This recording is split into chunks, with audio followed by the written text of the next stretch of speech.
বন্ধুরা, আজকে আমাদের নিরামিষ রান্না, ফ্রাইড রাইস, ফুলকপির রোস্ট আর আলুর দম, আর এর সঙ্গে স্যালাড। এই দিয়ে আমাদের আজকে খাওয়া হবে। বন্ধুরা, আমি কিন্তু আলুর দমটা আজকে করে দেখাইনি, আগে তো করে দেখিয়েছি, ওই জন্য তো করে দেখাইনি। শুধু আলুর দমটা বানিয়ে বাটিতে সার্ভ করে দেখাচ্ছি। নমস্কার বন্ধুরা, মান্নার রান্নায় আমি চলে এসেছি। সুপ্রিয়া মান্না। আগে আমি কি রান্না করছি দেখবেন, আসুন। আগে আমি এই মশলাটা ভেজে গুঁড়ো করে রাখবো। এটা অনেকটাই আছে, আমি একবারে ভেজে গুঁড়ো করে রাখবো। রেখে তারপরে ফুলকপির রোস্ট বানাবো। এটা এই যে ধনে আছে, জিরে আছে, দারচিনি আছে, ছোট এলাচ আছে, গোলমরিচ আছে, লবঙ্গ আছে, মৌরি আছে।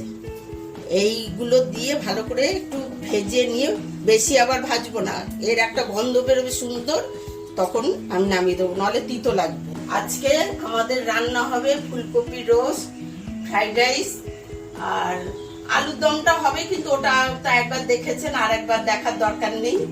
ফুলকপি রোস্ট আর ফ্রাইড রাইসটাই আমি রান্না করে দেখাবো আপনাদের। ফ্রাইড রাইসের জল বসিয়েছি, এতে নুন দিয়েছি, ছোট এলাচ, তেজপাতা, দারচিনি, লবঙ্গ দিয়ে আমি জলটা ফুটছে, এবারে চালটা দেব। জলটা এবারে টকবক করে ফুটছে দেখছেন। এবারে আমি এই মানে 400-র মতো চাল আমি এই যে জলে দিয়ে দেবো। দিয়ে এটা আমি একটু কম থাকতে নামাবো, একেবারে ভাতের মতো করে ফেলবো না। দিয়ে এটা জলটা ঝরিয়ে ফ্রাইড রাইসটা হবে। যখন হবে এটা ফুটুক, ভাতটা হতে থাকুক, তারপরে আমি দেখাবো আপনাদের। এবারে ফুলকপির রোস্ট হবে, আমি তেলটা দিচ্ছি। ফুলকপিটা ভালো করে লাল করে ভেজে নেব।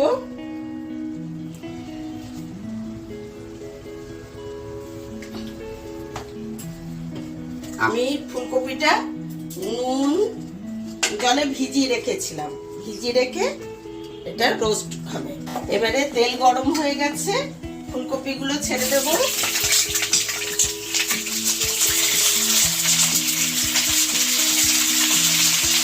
একটু ঢাকা দিয়ে দিচ্ছি, নাহলে এই যে ছিটকাচ্ছে, ফুলকপি রোস্টে পড়বে। এই যে গরম মশলা আছে, এলাচ, লবঙ্গ, দারচিনি, তেজপাতা একটা, আদা বাটা, এর থেকে অর্ধেক কাজু কিশমিশ গোটা দেব, অর্ধেক, আর অর্ধেক আমার আরেকটা তরকারির জন্য। এখানে এই যে কাজু কিশমিশ আর চালমগজ আমি পেস্ট করে নিয়েছি। চিনি দেব, নুন দেবো, ঘি দেবো। বন্ধুরা আসুন, দেখবেন, আসুন আমার ঠাকুর ঘর।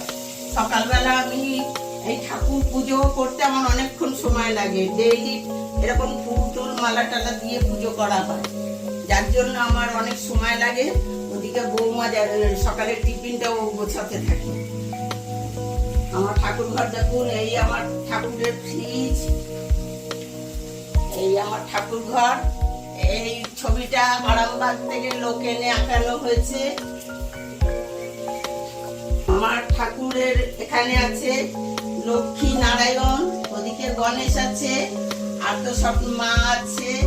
আর এই যে বেলপাতা, এগুলো বেলপাতা, চতুর্মুখী বেলপাতা, আর এটা পঞ্চমুখী বেলপাতা। আর মা দুর্গা আছেন। আর এই শিব ঠাকুর আমার ছেলে রাত 12টার সময় আসছে, রাস্তায় পেয়ে গেছে, তো নিয়ে চলে এসছে, তাকে সেবা দেওয়া হয় রোজ। যাচ্ছি এই এতে একটুখানি কাজু আর কিশমিশটা আমি ভেজে নেব। আমি দুটো তরকারি ভাজছি। এবারে ভাজা হয়ে গেছে, নামাবো।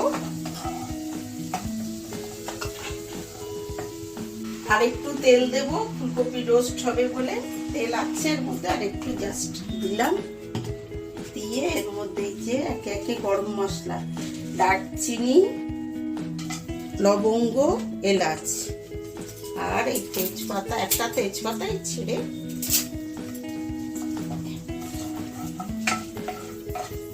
এটা ভেজে নিয়ে আদা বাটা দেব।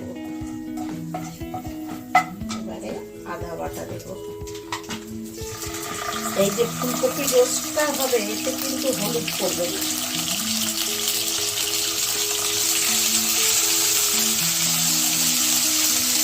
ভালো করে ভেজে নেব, নিয়ে তারপরে কাজু কিশমিশ আর চালমগজ একসঙ্গে বাটা আসছে।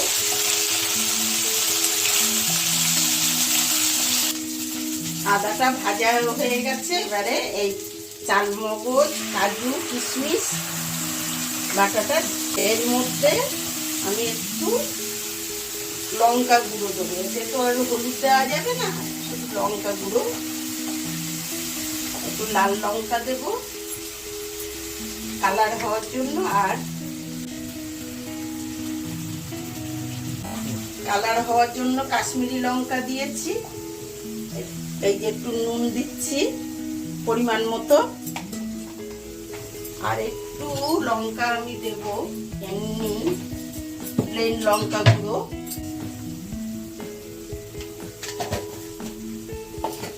দিয়ে এটাকে একটু এই তেল ছাড়া পর্যন্ত একটু মশলাটাকে কষিয়ে নেব। একটু জল দিচ্ছি, মশলাটা ভালো কষানো হবে। এটাই কিন্তু আমি হলুদ দিইনি, এটা হলুদ ছাড়া হবে। রংটা শুধু লঙ্কা, কাশ্মীরি লঙ্কা দিয়েছি, ওর জন্যই রংটা হবে। আর ফুলকপিটা একটু ভালো করে লাল লাল করে ভেজে নিতে হবে, নিলে আর এই তরকারিটা একটু মিষ্টি মিষ্টি হবে।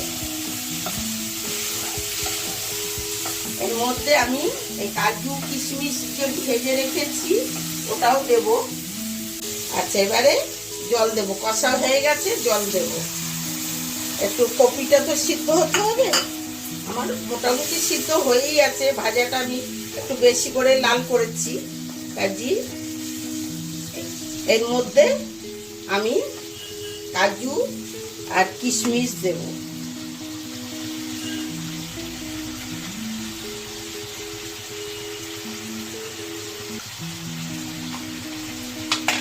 দিয়ে এইটাকে ঢাকা দিয়ে রেখে দেবো, একটু লো ফ্লেম করে রেখে দেবো। এইটা একটু হতে থাক, আমি ওদিকে ফ্রাইড রাইসের গোছাতে থাকি। এটা হয়ে গেছে, এবারে এটা নামিয়ে দেব। ফুলকপির রোস্টটা এবারে দেখুন হয়ে গেছে, এটা এবারে নামিয়ে দেব। গাজরটা এবারে ভাজা হয়ে গেছে, আমি নামাচ্ছি। মটরশুঁটিটা ভাপানো আছে, আমি জাস্ট একটু নেড়ে নেব।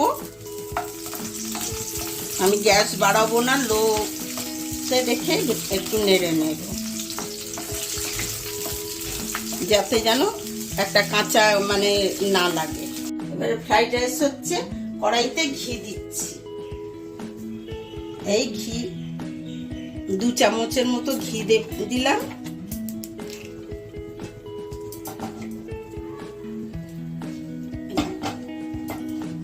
ঘিটা গরম হয়ে গেছে, আমি এর উপরে ভাত কিছুটা দেবো, লো ফ্লেমে রাখবো।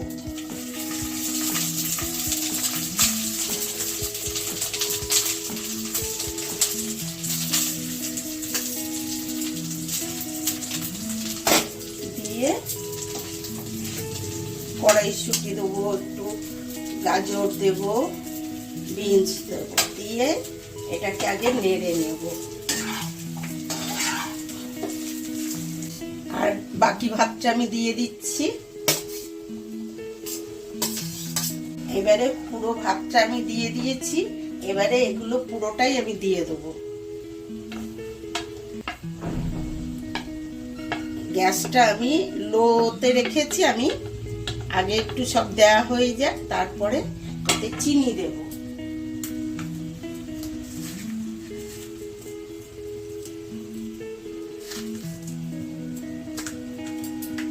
আর কাজু কিশমিশ যে ভেজে রেখেছিলাম সেটা দিলাম, দিয়ে এবারে আমি একটু গ্যাসটাকে বাড়িয়ে এটাকে ভাতটাকে ফ্রাই করে নেব।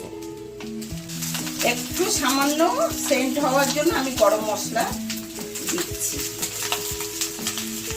দিয়ে এই হয়ে গেছে। বন্ধুরা দেখে বলুন কেমন লাগছে ফ্রাইড রাইসটা। আমি তো আপনাদের খাওয়াতে পারছি না, আপনারা করবেন, করে আমাকে জানাবেন কেমন হয়েছে। আমি খাওয়াতে পারলে নয় বুঝতাম যে হ্যাঁ কেমন হয়েছে, আপনারা সরাসরি বলতেন, সেটা তো আমি পাচ্ছি না। এই ফ্রাই হয়ে গেছে, এবারে আমি একটু ঢাকা দিয়ে রেখে দেবো সেন্টটা ঢাকার জন্য। হয়ে গেছে, আমি গ্যাস বন্ধ করে দিচ্ছি। বন্ধুরা দেখুন, আমি ফ্রাইড রাইসের ঢাকা খুলছি। দেখুন কেমন সুন্দর দেখতে হয়েছে, দেখুন কেমন সুন্দর দেখতে হয়েছে। দেখুন ভাত পুরো ঝরঝরা আছে, কোনোটা সঙ্গে লাগিয়ে খেয়ে আমরা দেখব কেমন হয়েছে। আপনারাও বানান, বানিয়ে খেয়ে আমাকে বলবেন কেমন হয়েছে। বন্ধুরা দেখুন ফুলকপির রোস্টটা কেমন সুন্দর দেখতে হয়েছে। আমরা তো এখনো খাইনি, খেয়ে দেখব কেমন হয়েছে। আপনারাও বানিয়ে দেখবেন কেমন হয়েছে, আমাকে জানাবেন। দেখতে কত সুন্দর লাগছে দেখুন। আমি কিন্তু পরেই যে বাটার দিয়েছি, একটু পরে বাটার দিয়ে দেবেন, দিলে একটু বাটারের সেন্টটা আসবে। আমাদের শাশুড়ি বৌমার রান্নার জুটি যদি আপনাদের ভালো লেগে থাকে তাহলে ভিডিওটি লাইক করবেন, সাবস্ক্রাইব করবেন আমাদের চ্যানেলটি এবং পাশে থাকা বেল আইকনটিকে অন করে দেবেন, যাতে আমাদের প্রত্যেকদিনের নিত্য নতুন রান্না আপনাদের কাছে তাড়াতাড়ি পৌঁছে যায়।